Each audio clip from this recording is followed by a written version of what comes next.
Այն քաղաքականության ռազմավարությունը հաստատեցինք, բայց պետք է ձեզ հիշեցնեմ, որ մենք նոր չափորոշիչների մասին, երբ որ խոսում ենք, դրանց մասին խոսքը սկսվում է 2021-ից, երբ որ չափորոշիչը հաստատվեց եւ այնուհետեւ սկսեց փորձարկվել Տավուշում եւ մեր բոլոր դպրոցներում դրանք արդեն երկրորդ տարին է, որ գործում են գնահատման համակարգի մասով։ Եվ բոլորովին ուրեմն զարմանալի չի, որ գնահատման համակարգը փոխվել է, որովհետև մեր դպրոցի հիմնական խնդիրներից մեկը հենց գնահատման համակարգն էր։ Երբ որ ըստ էության երեխաները պիտակավորվում էին ըստ իրենց ստացած միավորների, օրինակ որևէ դպրոցում կարող էիք այսպիսի խոսակցություն լսել, որ այսինչը 7-ի երեխա է, այսինչը 6-ի երեխա է, եւ ըստ էության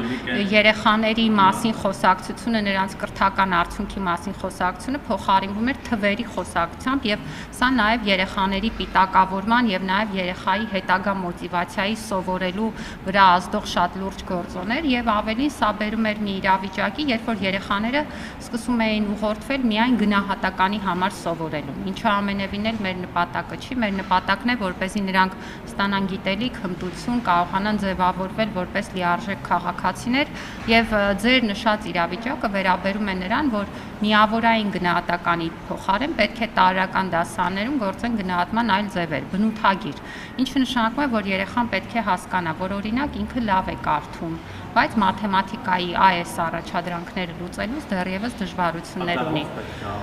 Կա բնութագրի ձև, որը լրացնում են ուսուցիչները էլեկտրոնային մատյանում եւ բնութագրի ձևը շատ ավելի ուրեմն բովանդակային նկարագրում է երեխայի առաջընթացը եւ երեխայի դժվարությունները։ Եվ այս պարագայում երեխայի համար շատ ավելի տեսանելի է, ինչպես նաեւ իր ծնողի համար, թե երեխան ինչ արդյունք ունի եւ որտեղ է, որտեղ պիտի աշխատի։ Բայց դեպի նախար ստացվում է, որ երեխան տարական ոնց ասած տարական է, չէ՞, 4-5-րդ դասարանից բարձր արդեն 5-րդ դասարանի երկրորդ կիսամյակում բացի ձևավորող գնահատումից միանում է նաև միավորային գնահատումը, բայց մենք ինտենսիվ աշխատում ենք դպրոցների հետ, իհարկե համակարգը նոր է եւ կարող են հարցեր լինել ու դրանք կան, բայց նաև դրանք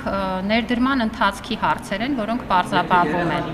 Օրինակ առաջա դրանքը ամբողջը կարմիրով ստուգել է, սխալներ ուղղել է, չէ՞, կապույտի վրա կարմիրով սխալներ ուղղել է։ Մեկ ուրիշի համադասարանցին էլ ընդհանրապես մեկ երկու կարմիր ունի, բայց երկուսն էլ հավասար կարգավիճակ ունեն, դա ո՞նց է։ Ինչ է նշանակում հավասար կարգավիճակ։ Ի սկզբանե բոլորը հավասար կարգավիճակ ունեն, որովհետև բոլորը օրինակ երկրորդ դասարանի կամ երրորդ դասարանի աշակերտներ են, գիտեք, յուրաքանչյուրը պետք է կարողանա տեսնել իր առաջընթացը։ Այսինքն այնինչ գիտեմ հիմա ապրիլին, սեպտեմբերին արդյոք այսքան գիտեի եւ այստեղ երեխայի առաջընթացը իր նկատմամբ է գրանցվում ու իր նկատմամբ է համեմատվում։ Ես անկեղծ ասած դիտողություն անելու հետ կապված, դիտողություն անելու մանկավարժական ձևեր կա։ Եվ մենք ուսուցիչների հետ մեր աշխատանքը ուղղված է նաև նրան, որ երեխաներին ուղղված իրենց խոսքը լինի երեխաներին իրենց խնդիրները ցույց տվող, բայց նաև խթանող եւ խրախուսող։ Եվ ինչ վերաբերում է դիտողություն անելու ձևին, ապա դա մանկավարժություն է։ Եվ հիմա եթե ես դա սկսեմ ձեզ բացատրել, կարծում եմ բոլորովին այլ տրամաբանությամբ։ Սովորել ենք, դուք սովորել եք դպրոցում, դա այդ մեթոդներին դուք դեմ եք հիմա արմատապես փոխում եք։ Դե մի տեսակ կարծես կաշկանդ եք, հա, շրջանակի մեջ տնեք ուսուցիչներին, որ հակառակը, այդպիսի խնդիր կարծում եմ չկա, կա խնդիր, որպեսզի դասարանում լինի փոխադարձ հարգանքի միջավայր ուսուցչի եւ սովորողների միջև եւ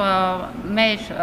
առաջարկած մոտեցումները, որոնք չեն վերաբերում, դուք հիմա կոնկրետ ինչ որ դրվագներ եք մեջ բերում, որը որ շատ էպիզոդիկ եւ սխալ պատկերացում է տալիս կրթական փոփոխության մասին։ Ես կարծում եմ կարող ուսուցիչ ասել, տղա ջան, նստի տեղը կամ աղջիկ ջան, մի խանգարի դասը։ Կարող է այդպես ասել։ Դուք հարց եք տալիս, որը ճիշտ հարց չի, որովհետև ձեր հարցը պետքա դնել կոնտեքստում, մտնել դասարան, դասալսման ժամանակ եւ տեսնել ուսուցչի վարքը այդ իրավիճակում ինչքանով էր տեղին կամ ոչ տեղին։ Այսինքն ձեր հարցը դարձնել տեսական ընդհանրական հարց համակարգի վերաբերյալ չի կարելի ուղղակի եւ այդ պատճառով էլ պատասխան չի ենթադրում։ Նիկոլ Փաշինյանը, քանի որ կրթությունից ու 7-ից ասացիք, հիշեցիք, Նիկոլ Փաշինյանը վերջերս կառավարության նիստին ասել, որ մենք ասում ենք, որ սխալները